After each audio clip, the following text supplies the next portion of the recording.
music has had to share the cultural arena with video games, everything else. The guy's practically the soundtrack of American grit. But hold on, even the boss has his breaking points. And we're not just talking about stage lights and bad mic checks. We're talking about full-blown, behind-the-scenes musical grudges that have simmered through decades. The video kicks off with this incredible deep dive into Bruce's no-nonsense philosophy on music, where anything fake or flashy might as well be a personal insult. Before he was the stadium-slaying rock god we know today, Springsteen was this street-level poet, obsessed with authenticity, allergic to pretense, and ready to give a scathing critique if your sound didn't measure up. One of his bandmates even spilled that Bruce didn't just dislike some artists, he saw them as traitors to what rock music should be. Imagine being so into your craft that you turn the radio off mid-song just to protect your soul. That's how serious it was. So buckle up, because this isn't just a music list. This is a lyrical battlefield, and Bruce came armed with opinions. Number 1, Kenny G. Yes, seriously, Kenny G. All right, let's talk about one of the most unexpected feuds in music history. Picture this. Bruce Springsteen, the rugged, raspy-voiced poet of the American working class, locked in a silent war with Kenny G. Yes, smooth jazz king, ponytail legend, elevator music maestro Kenny G. It sounds like the setup to a joke, right? But nope, this was real. According to insiders, Springsteen didn't just roll his eyes at Kenny's easy-listening sax solos. He practically saw them as musical blasphemy. The moment that allegedly sparked the grudge? Springsteen heard a Kenny G track in an elevator back in 1989 and reportedly stood there in stunned silence before saying, "This is the sound of giving up." Now that's harsh, but it gets even better. He later called Kenny's music sonic air freshener. Oof! The most iconic moment came when Kenny G tried to talk saxophone technique with Clarence Clemons, Bruce's beloved bandmate. Springsteen reportedly jumped in, saying, "Clarence plays sax. You play something that resembles a sax." Mic drop. For Bruce, Kenny G wasn't just annoying. He represented everything wrong with music, becoming too comfortable, too clean, too disconnected. And that, my friends, is how the boss declared war on smooth jazz.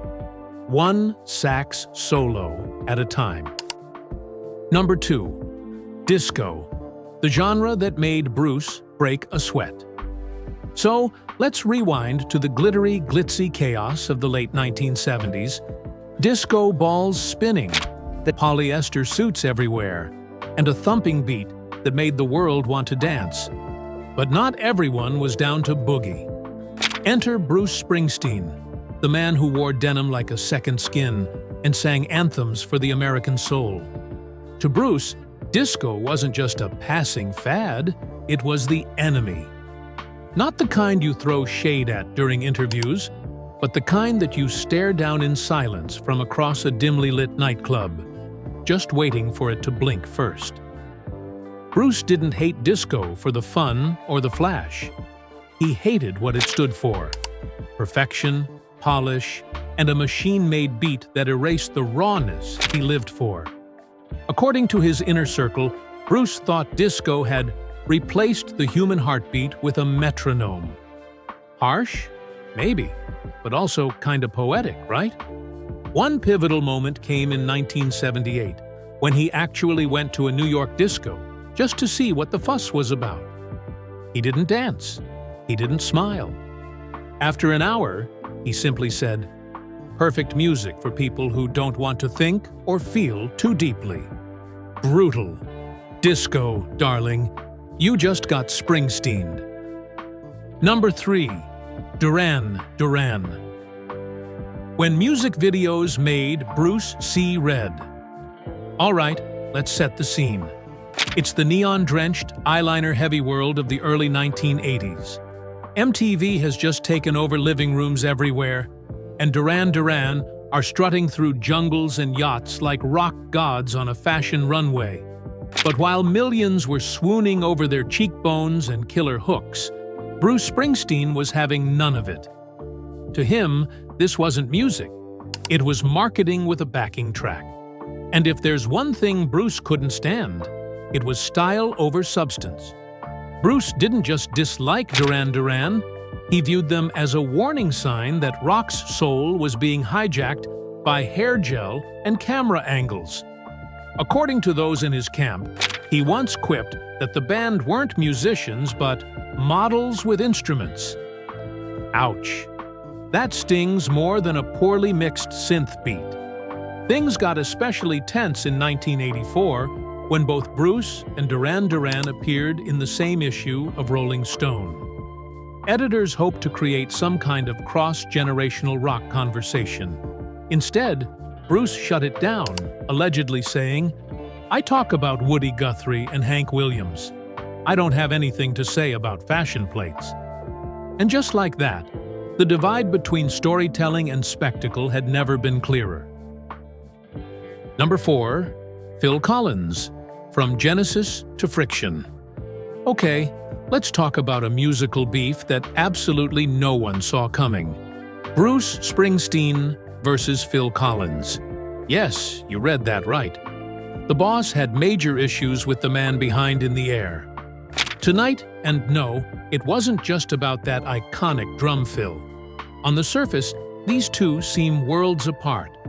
Bruce with his gravelly voice and blue-collar grit, and Phil with his smooth vocals and soft-focus ballads. But beneath that difference was a serious clash in philosophy. Bruce saw Phil as the symbol of rock's soft surrender. Think about it. While Bruce was writing songs about factory towns and emotional survival, Phil was out here singing the perfect soundtrack for dentist office waiting rooms. According to those close to the E Street Band, Bruce called Collins's music a surrender, not an evolution.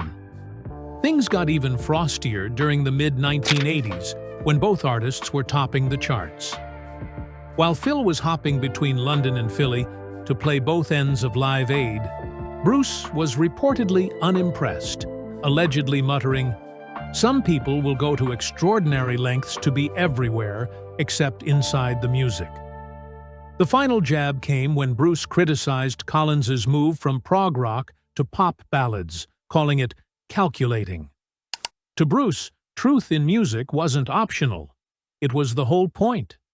And anyone cashing in by softening the edge? Well, they'd better brace for the boss's side-eye. Number 5. Journey. When arena rock took a detour from the truth. Let's be honest, Journey was the soundtrack of prom nights, karaoke bars, and late-night sing-alongs across America. But not everyone was feeling those epic key changes and endless choruses. Bruce Springsteen. Oh, he was cringing. To Bruce, Journey wasn't just making music. They were manufacturing emotion like it was a product on a shelf. And if there's one thing the boss couldn't stand, it was fake struggle wrapped in glitter.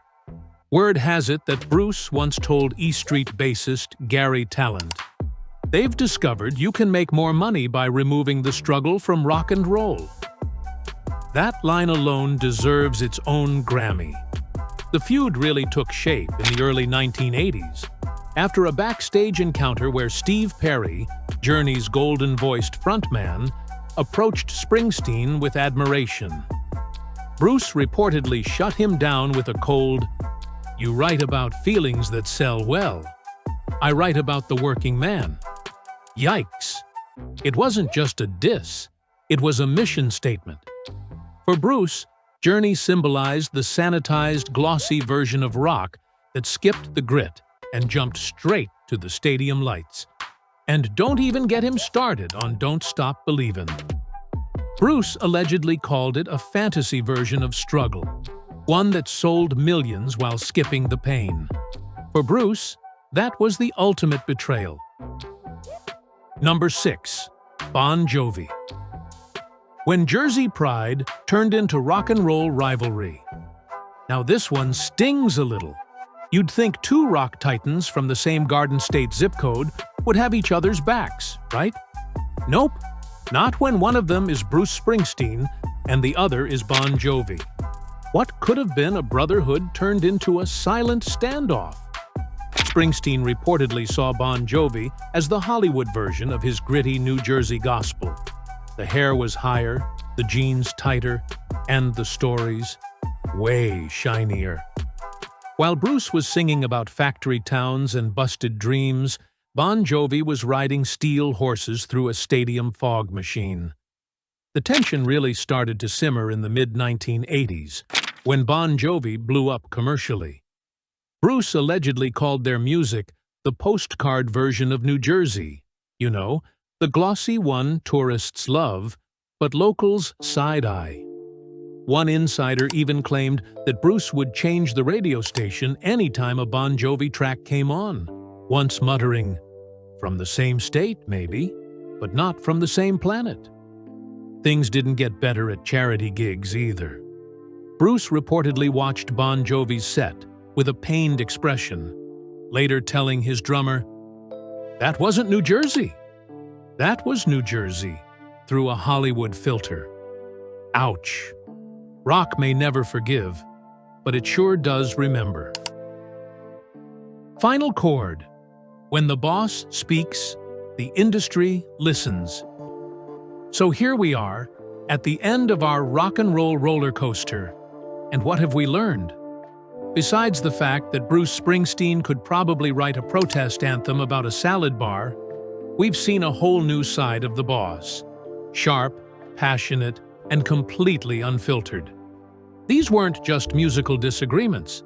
They were deep, philosophical clashes about what music should be. Whether it was the slick pop of Phil Collins, the glammed-up theatrics of Duran Duran, or the arena polish of Journey, Springsteen wasn't just judging the sound, he was judging the soul behind it. And look, we get it. In a world where record sales can outweigh raw emotion, Bruce stood firm on the idea that music should mean something. It should sweat, bleed, and scream the truth, even if it never hits the top of the charts. That's what made his silent feuds so iconic. They weren't petty. They were principled. And let's be real, that kind of passion, that's rock and roll at its core. So if you vibed with this breakdown of Bruce's secret musical hit list, don't forget to like, share, and subscribe. Smash that bell like it owes you concert tickets, and stay tuned, because we've got way more backstage gossip coming your way.